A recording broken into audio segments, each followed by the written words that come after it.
राम राम शेतकरी मित्रांनो, पिनाका फार्म या यूट्यूब चॅनलवर आपले स्वागत आहे।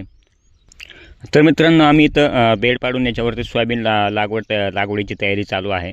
बघा, बेड पाडून घेतलेले आहेत, त्यावरती नळ्यासुद्धा पांगून घेतलेल्या आहेत। आणि आपण दरवर्षी प्लेन रानावरती लागवड करत होतो, पण यावर्षी आता बेड पाडून त्याच्यामध्ये लागवड करतो।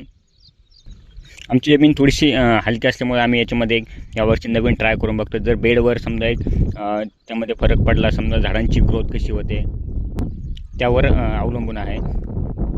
आणि ड्रिप याच्यामुळे टाकली की त्यानंतर पाऊस जरी कमी जास्त झाला तर त्यामध्ये ड्रिपच्या साहाय्याने लगेच पाणी देता येईल। याचं एक नवीन आम्ही याच्यामध्ये ट्राय करून बघतो। तर आपण सरी किती फूट पाडली, कशा पद्धतीने लागवड करायची, सगळी माहिती या व्हिडिओमध्ये बघूयात। त्या अगोदर आपल्या चॅनलवर नवीन असाल तर चॅनलला सबस्क्राईब आणि व्हिडिओला लाईक नक्की करा। तर आम्ही याच्यामध्ये ड्रिपचे जे कनेक्शन आहे त्याच्या हिशोबाने बरोबर असं 4 फुटावरती सरी पाडलेली आहे। आता बघा, हे दोन सरीमधलं अंतर 4 फूट आहे।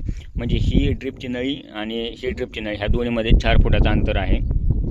आणि 4 फुटामध्ये आपण एक बेडवरती 2 तास लावणार आहे। आता ही ड्रिपची नळी आहे बघा। आता हे ड्रिप आहे, ड्रिपच्या ह्या अलीकडच्या साईडला 1 तास राहणार आणि ह्या साईडला 1 तास राहणार।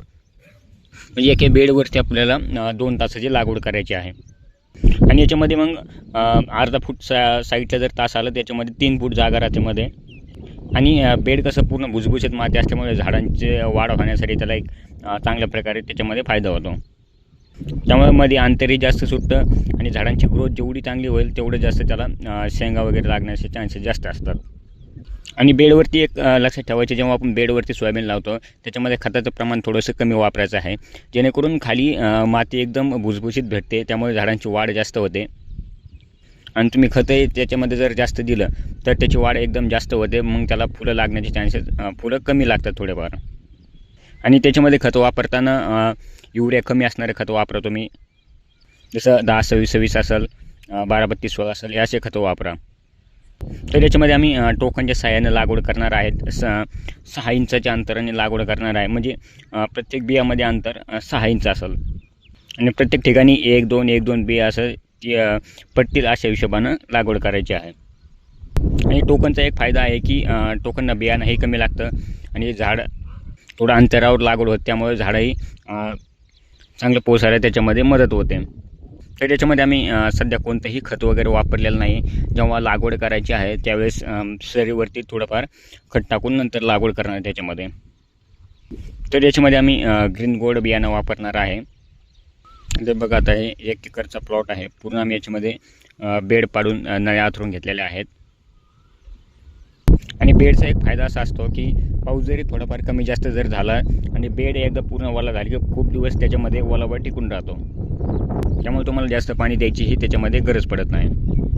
आणि सोयाबीन लावताना त्याच्यामध्ये बीज प्रक्रिया करणं तुम्हाला खूप गरजेचं आहे, जेणेकरून पावसाळी सीझनमध्ये जे भुंगे वगैरे असतात, हुमणी अळीचे भुंगे असतात, ते भुंगे मातीमध्ये शिरल्यानंतर हुमणी अळी त्याच्यामध्ये तयार होते।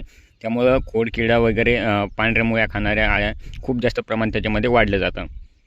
त्यामुळे सुरुवाती स्टेजला तुम्हाला जर झाडं सेफ ठेवायचे असेल तर त्यामध्ये तुम्हाला बीज प्रक्रिया करणं त्याच्यामध्ये खूप गरजेचं आहे।